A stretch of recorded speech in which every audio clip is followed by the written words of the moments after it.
On August 2nd, 2016, City of Fulton residents have an opportunity to cast their vote on continuing a local vehicle tax on purchases made outside of the state of Missouri.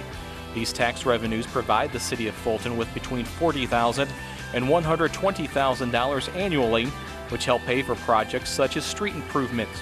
It also allows local dealerships to be competitive with other dealerships, particularly those located beyond our state border. The reason this proposal is on the ballot is due to a Missouri Supreme Court ruling 4 years ago.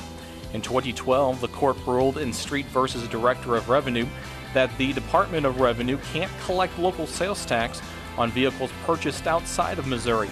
The law was worded in a way that it was meant only for doing business in Missouri and therefore exempted out-of-state sales. A year later, Governor Jay Nixon signed legislation that changed the way the tax was collected on motor vehicles, boats, trailers, and outboards. Now the tax goes towards the titling of a vehicle. As part of the legislation, all taxing entities that did not already have a use tax would have to seek voter approval to keep the vehicle tax by November 2016, or lose the ability to charge a sales tax or use tax on out-of-state vehicle purchases.